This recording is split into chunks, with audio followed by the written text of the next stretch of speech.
See? Push. Forward. Arch.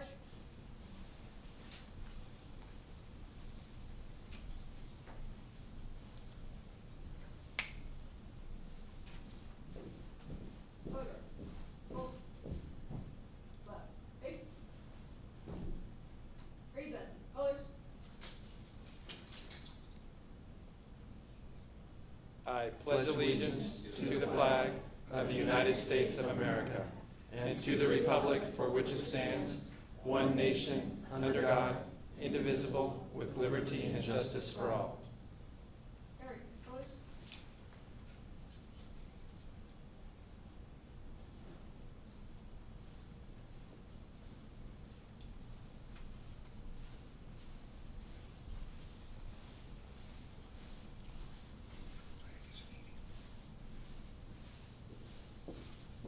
Push. Hold. Order. Push.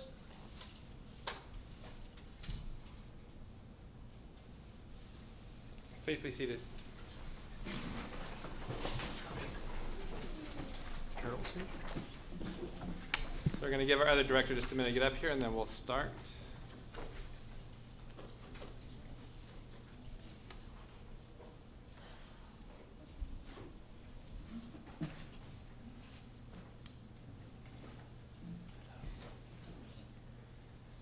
So the first item is the approval of agenda. At this point, I would entertain a motion. I move that the Board of Education approve the meeting agenda of October 27, 2015 as submitted. I'll second. The motion and second, any discussion? Hearing none, all in favor say aye. Aye. Opposed? Motion carries. Next to the approval of the consent agenda. I move that the Board of Education approve the consent agenda of October 27, 2015 as submitted. I'll second. Motion and second, any discussion? Hearing none, all in favor say aye. Aye. Opposed? Motion carries. Next item is introduction of administrative staff. Dr. Campbell? At this time, I'd like to invite Cindy Black, our Executive Director of Elementary Schools, to come up to introduce a new administrator. We're excited about joining our team. Thank you. Well, good evening, Board President McAnally, board members, Superintendent Dr. Campbell, and Dr. Pfeiffer, Deputy Superintendent. It's my pleasure to introduce to you Delana Halliday, the new Assistant Principal of Mark Twain Elementary School. Delana has over 10 years' experience working with elementary and middle school students. She has a solid reputation incorporating technology in the classroom and is an experienced district trainer. Most recently, Delana was a facilitator for innovative technologies in Tacoma. And in one of her previous roles, she helped implement a restorative justice program at a high-needs school in Tacoma. Delana has a BA in Theater Arts from Central, a Master's in Teaching from City U, and a Master's in Education with Administration credentials from PLU. She also earned National Board Certification in Early Middle Childhood Art. And along with her husband, Mike, she started her educational career through a year of teaching in China. They have 2 children, Conrad 8 and Lois 5, and Delana is excited for the opportunity to work here in Federal Way. So welcome, Delana. Thank you.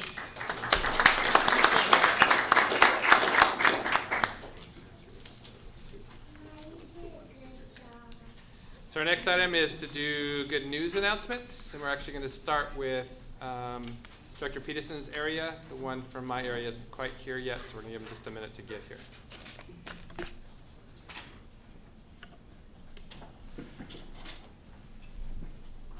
Tonight we're going to look at the Washingtonian Art Education Association awarded the 2015 Secondary Level Educator of the Year to Ed Crossan of Thomas Jefferson High School.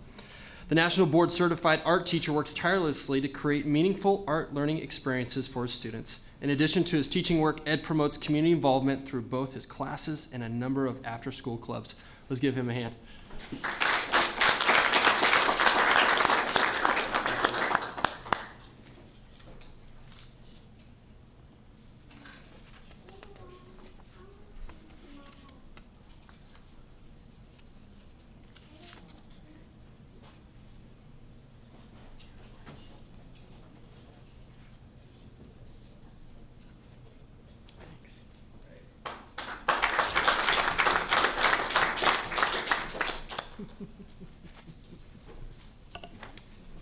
Next tonight, we want to honor someone who's not in the audience tonight, but someone that has done an amazing feat. The AP program offers scholar awards to recognize high school students who demonstrate college-level achievement through AP courses and exams.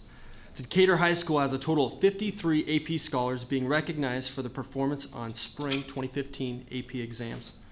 Of these 53 students, 11 were recognized as AP scholars with distinction, meaning they scored at least 3.5 on all their AP exams and scored a 3 or higher on 5 or more other exams.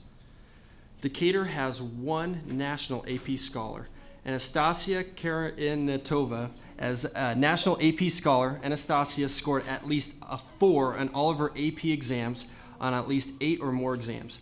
Anastasia now attends Seattle Pacific University, and we want to give congratulations to her tonight and all the Decatur AP scholars for their efforts and commitment to academic success. An amazing accomplishment for her.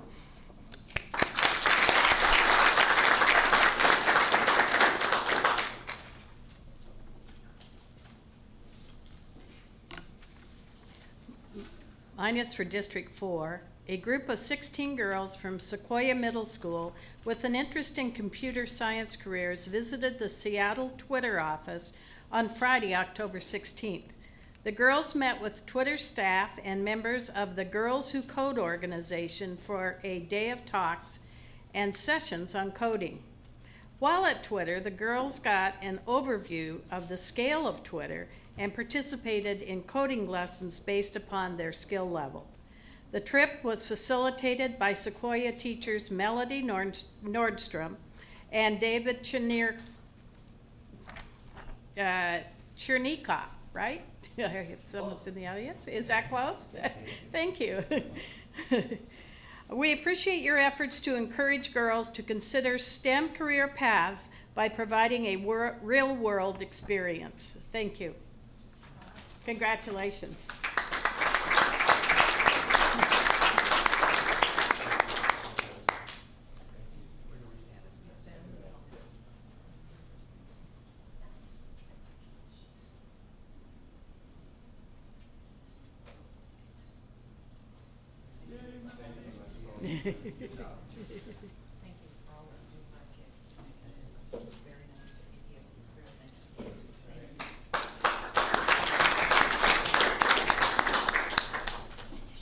For District 5, is Mr. Rick Levitt in the audience?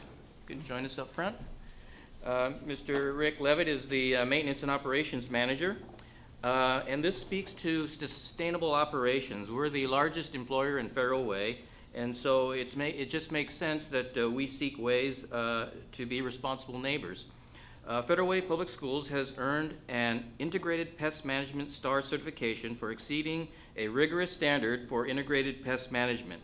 Our district is one of just 4 districts in the state that has achieved this level of certification. Integrated pest management is a common sense approach to solving pest problems with minimal pesticide usage through prevention of pest-friendly conditions. This approach keeps the students healthy by keeping the environment free of pests and harmful chemicals. Thank you, Mr. Rick Levitt, Maintenance and Operations Manager, for your leadership and commitment to keeping all students happy, healthy, and safe every day and at every school.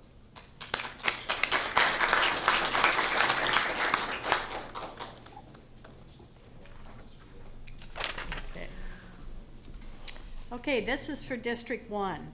The Washington Art Education Association awarded the 2015 Washington Distinguished Service Award to Andrea Schweikl.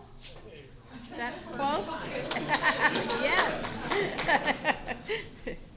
Of Nautilus Elementary for her work as a volunteer art docent in the schools. This award recognizes outstanding achievement and contributions by persons or organizations inside or outside the field of art education. Andrea visits all classroom K-8 each month with the art cart, organizes 2 art walks, and serves as the school's reflection committee chair. Congratulations.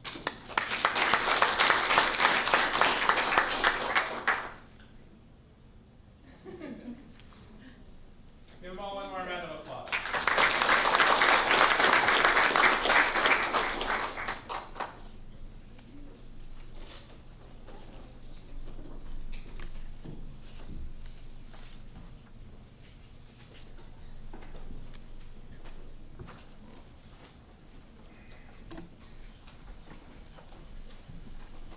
So in our Vice President Wilson's absence this evening, I'll give our legislative report. I actually spent this weekend with the Ledge Committee out of the Washington State School Directors Association, taking our priorities and determining how they were to make a recommendation to the Board of WASDA, that those will be approved next week, and then we will share what those look like for our Day on the Hill with the legislature next year. It was pretty clear that based on what we're hearing and seeing from the director out of WASDA, that he believes that we won't see anything in November. There was a chance that based after the Senate tour that they did, that after the elections they may come back together in November. It's nil to none that will happen. And so we're really looking at the 60-day window because it is a year to campaign for all of them again, that more than likely it will stay in that 60 days. So we don't know that we'll see a lot of movement and a lot of change, but that's probably where we're really at this point. So that's about it on legislature. Next is discussion and rationale for resolutions. So I just want to point out, because we are in an election cycle, that this board did approve the resolution for Best Starts for Kids. It's Proposition 1 on your ballots. All ballots are due next Tuesday by 8 p.m. This is a resolution we supported. We believe that if we do fund this and help from a King County perspective, that you take care of things on the front end, and that will be less money that goes to the back end to take care of it once incarceration happens for children. Secondly, last board meeting, we approved the resolution to support the tax levy 1 for the South King County Fire and Rescue. So we are supporting that as well. So it is a resolution that we did support collectively as a board. And so we're just making sure that you're aware of that as well. And so at this time, I'd open it up for any other comments from board members on both of those two resolutions, if they have anything else they'd like to add. Dr. Gregory? Thank you. I would only add that I think that it's extremely important that we really take a close look at the South King County Fire and Rescue Levy. I think we underestimate sometimes as citizens how important that is to us and in our community. It is much less than the previous one was, but I had a firsthand experience, and I now understand the importance of the work that Danny and others do. My husband all of a sudden got a case of vertigo, and we had no idea what it was. And it has all the signs of several very serious illnesses. And so we called for the first time to get help, and it was absolutely amazing. And they were so professional and so aware of everything that was going on with him that it really comforted us and made it something that we could handle in a way that was not in a panic mode. And I really appreciated that, and I had never thought about that aspect of the King County Fire and Rescue until going through that experience. And with our population growing, reducing the work of that organization, I think would be a serious mistake in this community. Thank you. Any other comments? I'll speak to Best Starts for Kids. I think it's a great proposition in terms of making sure that students are ready to learn when they hit the classrooms, because I think we put so much burden on the teachers to have to solve so many things, and really it's about putting kids that are ready to learn in the classroom so that teachers can do what they do best, and that's to teach the kids. And starting early clearly is a big advancement in terms of future outcomes, and so it just makes sense that this be passed. And I think I mentioned it when we passed it the first time, that this has nothing to do with any deltas in terms of the salaries that aren't covered by the state. This is a completely separate proposition. And relative to the tax levy on the fire, I understood that if you had a heart attack in Federal Way, your likelihood of surviving was much better because of the services provided by our fire district. And so to lose that service for lack of keeping things modern is a loser, and everyone has a vested interest in keeping that up. So I thought that was a good thing for the school board to endorse as well. Thank you. Any others? All right, next item on it is Resolution 2015-19, which is a request for state compliance with the Supreme Court's orders in the McCleary case. So I'll just read it as is. Again, it's the request for state compliance with the Supreme Court's orders in the McCleary case. Whereas our state constitution mandates it is a paramount duty of the state to make ample provision for the education of all children residing within its borders. Whereas our state Supreme Court has unanimously ruled that our Constitution, according to the confers of children in Washington, a positive constitutional right to amply fund education, with that ample funding being considerable more than just adequate. Whereas the Supreme Court unanimously ruled our state is violating the Constitution right, and that paramount duty means that the state must amply provide for all education of Washington children as the state's first and highest priority before any other state programs or operations.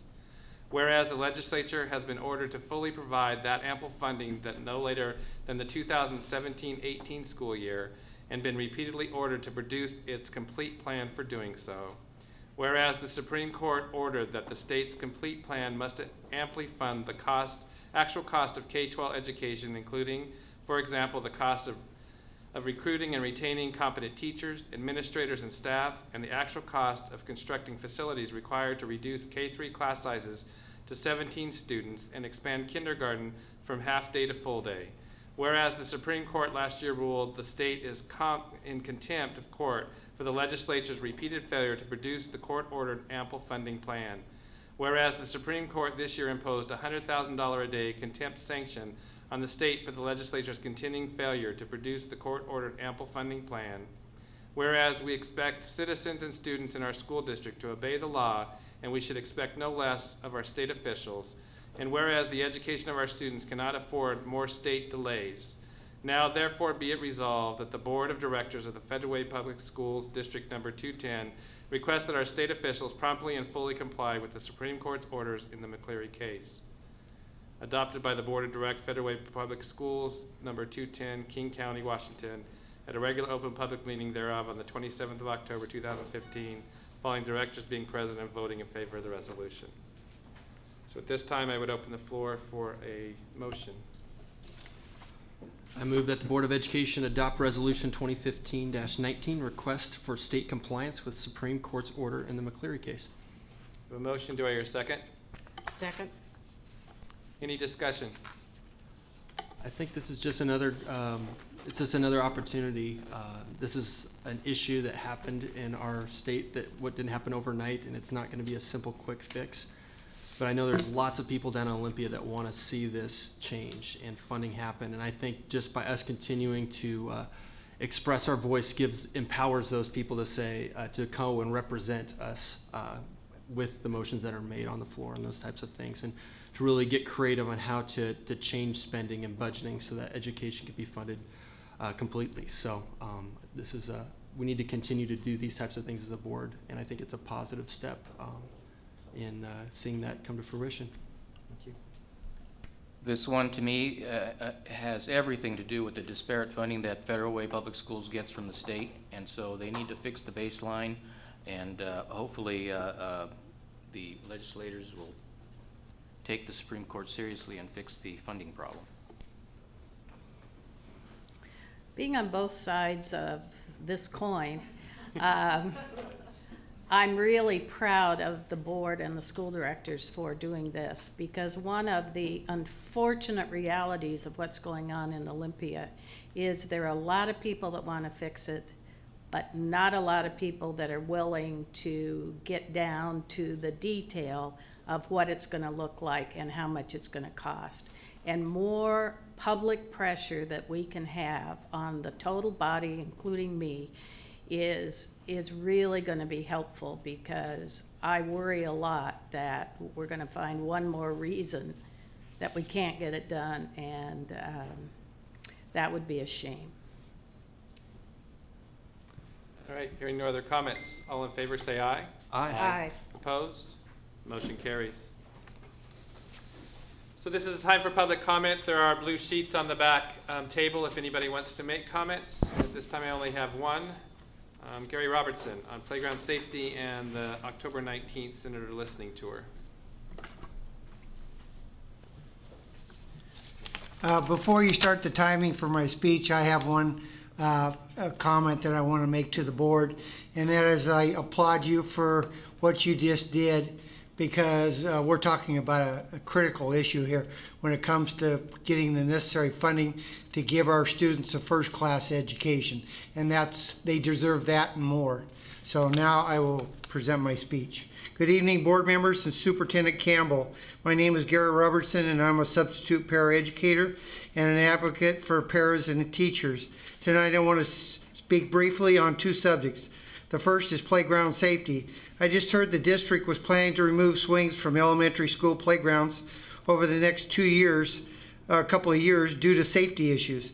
I posed two questions. First, if that's an issue, why did they wait 20 to 25 years or more to make that decision? Because this issue came up when they built Enterprise Elementary, which is the only school I know of that doesn't have swings, and this was back in the 1990s. And second, when they upgraded Enterprise's playground, they installed a new toy called the Rocket, which is around 15 feet high and about 10 feet high at the top platform.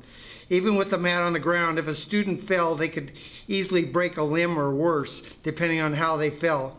So if safety is an issue, why did they install it if it's more dangerous than swings?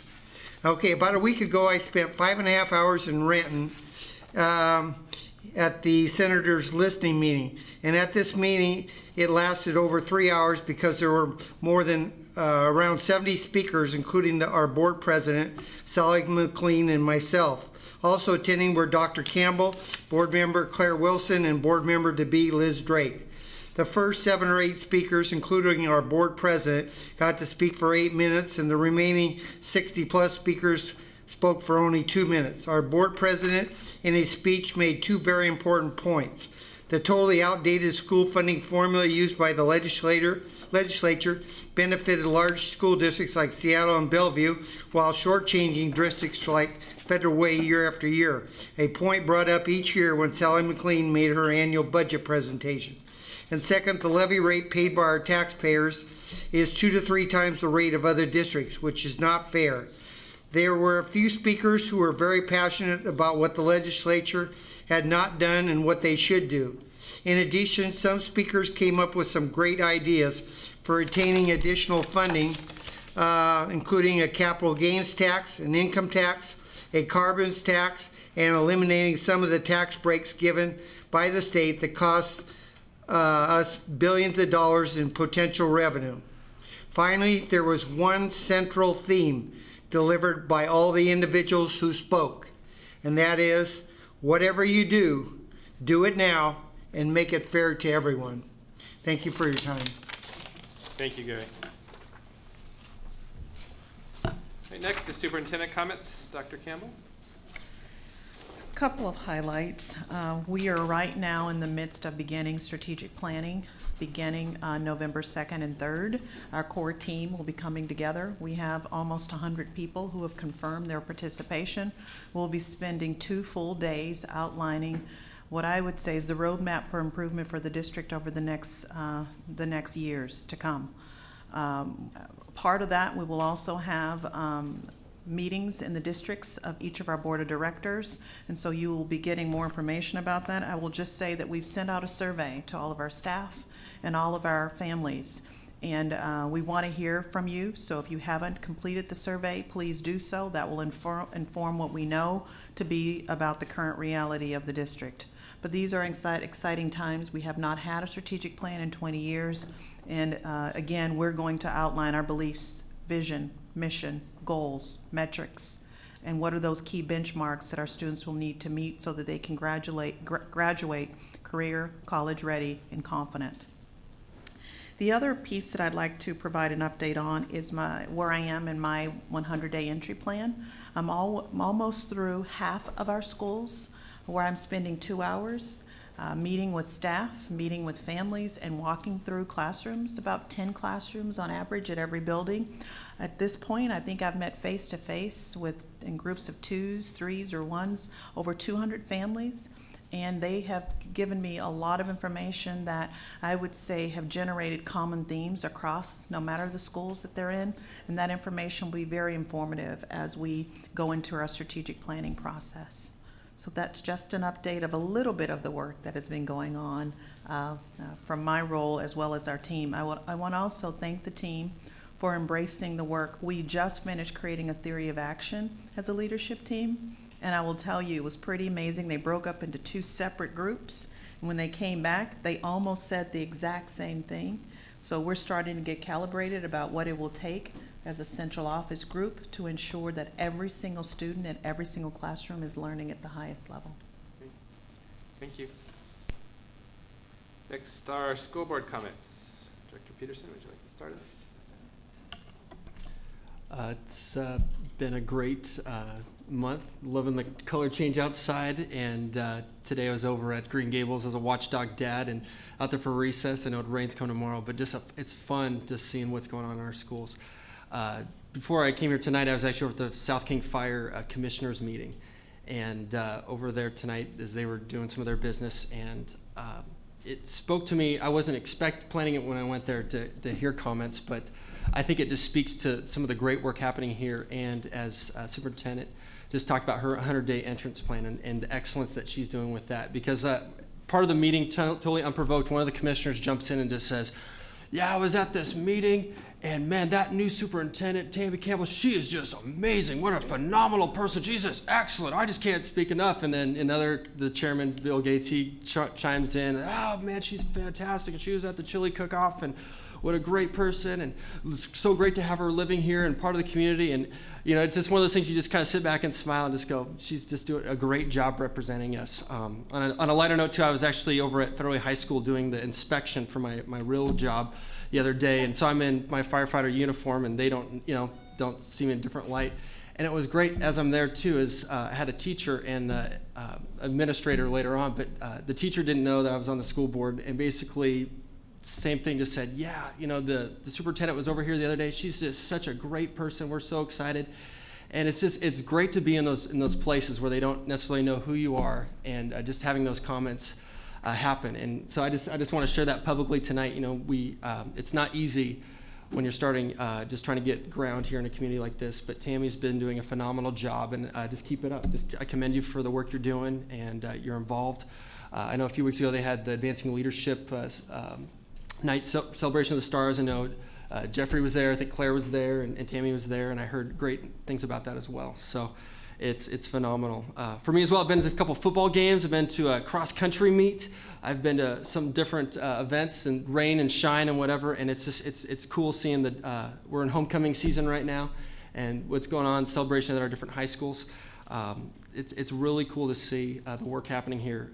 Also, I just want to commend the district. I know tomorrow is our next late start, and I know that for some parents it's been really difficult, and I just commend the district for reaching out and trying to get comment on that and finding out. And also, you know, obviously we're asking for comment with the strategic plan, and just encourage the community that we're listening, and we don't put those out there just cause, but we really want that feedback. And so I really hope our participation, we see that increase, and we find just creative ways to really engage people, so we get that precious feedback that we need just to figure out how that is going, how it's working forward.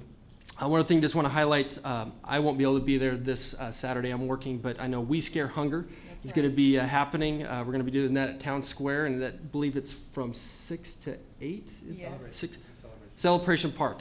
Every year it just kind of bounces around. And one year they did it at Lowe's. They've done it at Town Hall was last year. They've done it at the Albertsons, now Hagen's at 312. So this year, Celebration Park, 6 to 8. Even if you're not a student, show up and come support them. And it's a great night. It's so much fun. It's an opportunity for our kids to serve locally, to go out and do something for an awesome cause. And it's one of those things that throughout every year just kind of continues to grab momentum. Started with Caleb Dawson a few years ago, and the torch continues to be passed. And it's just a fantastic night. And definitely going to be another great one this year for We Scare Hunger, a partnership that we do with We Day. So, thank you. Director Gregory?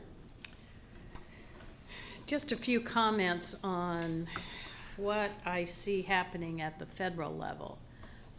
Last week, when President Obama spoke about the amount of time we should be expending on testing, that was pretty exciting.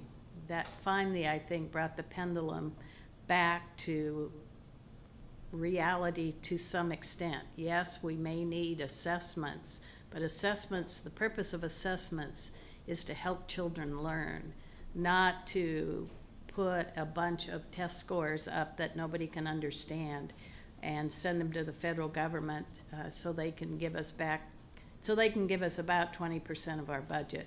It was an overwhelming battle that we've been through on what tests mean in our districts, and I think we're getting back to what they need, why we need them, and what we need them for. And I was really excited to hear that.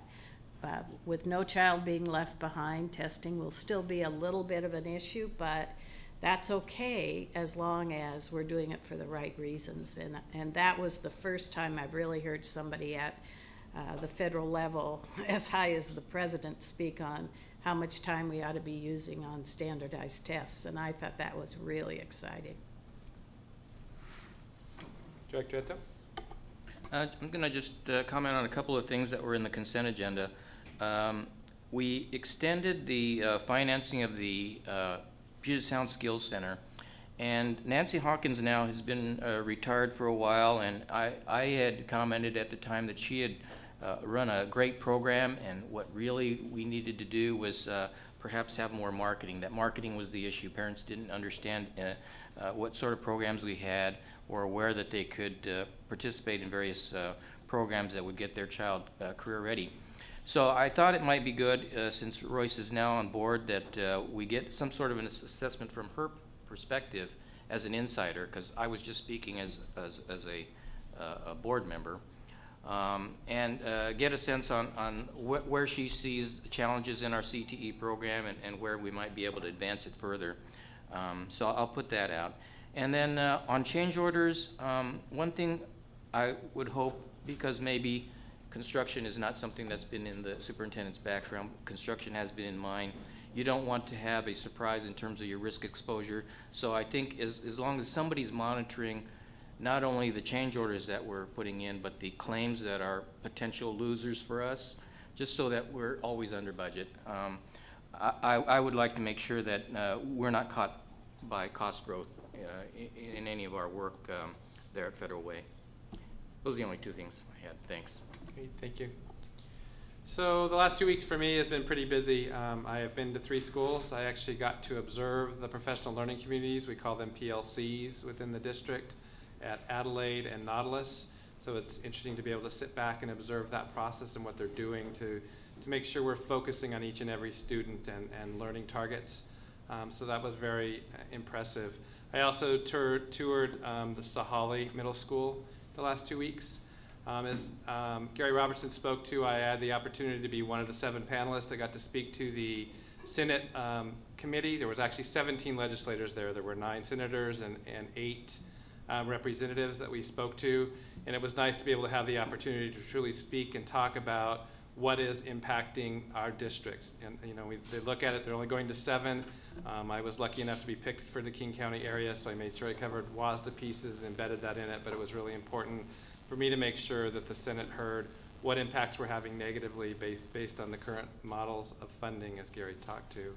I also attended the Washington State School Directors Association-led committee. We had our legislative assembly last month. We prioritized what the top 10 were. We take those and figure out what our message is going to be. Those top 10 are kind of embedded in 3. It goes, like I said earlier, it goes to the board of directors for WASDA now for approval. Once they're approved, then I'll begin to share those, and then as a board, we'll look at what those differences are and our alignment, because we looked at 10 and presented those 10. Quite a few of our 10 are in there, but they're not all exactly the same, so we'll definitely look at that once that comes out.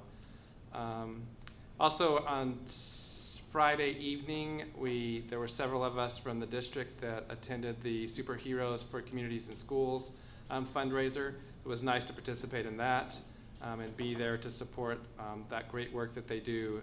And when you think about the impact over the last year of 8,300 students, the work that they're doing is phenomenal, and it's definitely needed. And it's definitely a CBO kind of basis that we're, as they, CBO is community,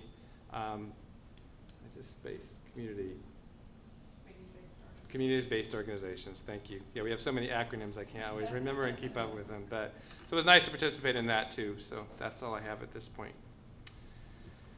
All right, and with that, we are adjourned My earlier goodness. than last.